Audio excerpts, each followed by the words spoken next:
care about if I'm recorded or not. When I become Attorney General, I will be going after those polluters. That's how you hold them to account and you start changing the way that they do things. Because right now, they're a bunch of bullies.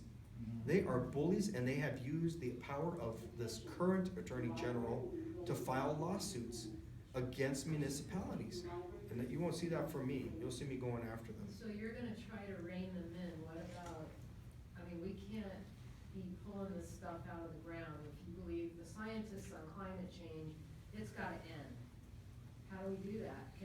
Well, Is there a way the AG can do that, and do you commit to doing that? Well, not entirely. I mean, you know, that becomes an economics issue, a legislative issue, an executive branch issue. You know, I will say that this industry has been around for well over 120 years or so, right? I mean, it's been around a really, really long time. And they have put systems in place to help protect themselves. And dismantling this really complex system is gonna take longer than just a couple of years, and primarily for this reason. If you just stopped everything altogether, we lose those jobs in those rural areas that we're worried about. And if we lose those jobs out there, we have to worry about those families. What we need to do is we need to better support renewable energies, solar, wind, and other renewable energies. At the same time, we start peeling away from the fossil fuel industry. And I tell you that we're about 10 to 20 years behind, if not longer. We should have had some bold leaders back then to help us get to a better place than what we are today. Because at some point, yes, we have to stop this fossil fuel industry from ruining our earth. We have to transition over. And as the Office of the Attorney General, I can help with that in terms of holding them to account through regulations and suing them for polluting. And hopefully through that, we can start making that transition faster. But if you just stop it all together, we have a lot of families that are gonna be very severely impacted. And I know what the balance is. You're gonna say, well, our families are impacted too, through climate change and through you know, houses blowing up and stuff like that. And I totally get it. I totally get that. But in the larger scheme, we really have to figure out this balance on finally getting rid of fracking and being supportive for people who rely on that industry to help build their economies. And I know it's not a satisfactory answer, and it's not gonna be, because it's an answer of balance. And there are some people who just want it gone altogether right now. And there's no balance in that. And it will really devastate us if we did it that way.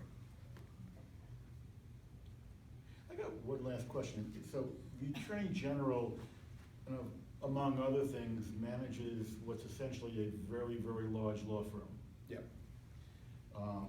And currently, there's a lot of people that have been working for conservative Republican Attorney Generals for a long time who are in place, and there's kind of divisions for how, kind of what people do. What's shifting? How do you imagine, you'll go about shifting the department in terms of how resources are allocated, how you'll be determining who can change, who can learn to change, and who no longer fits into working for a progressive Attorney General? Yeah, so. Does that make sense? Yeah, sure. So the reorganization of top staff will happen first, right? I mean, they have been under Cynthia Kaufman and John Suthers for it's gonna be 12 years at that point. And so, those individuals, they will need to go. And we need to start bringing in some real progressive people, some real outside the box thinkers to help me organize and manage that office. So that's the first part of it.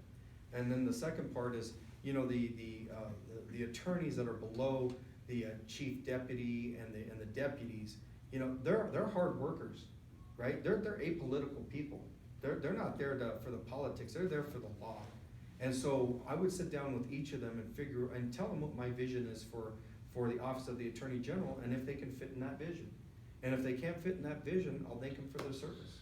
But I'm not gonna, because one thing that Ken did that was wrong, when he was the Attorney General, he went in and he fired everybody, and he made them reapply for their jobs. And that demoralized the entire office. For 2 years, it demoralized that office.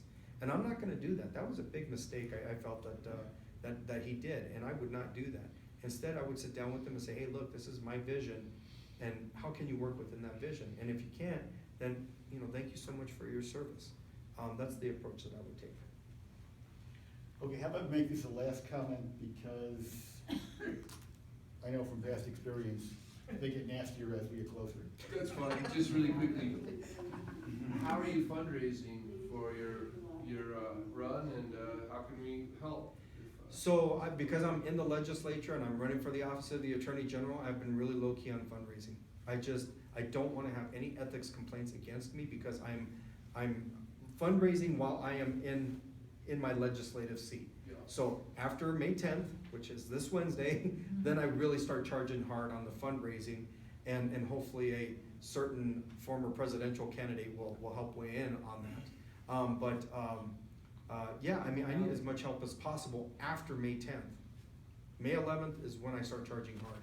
And you know, I always accept money from unions, because unions represent the middle class. Unions represent you know, those who have been disenfranchised. And so I accept money from unions.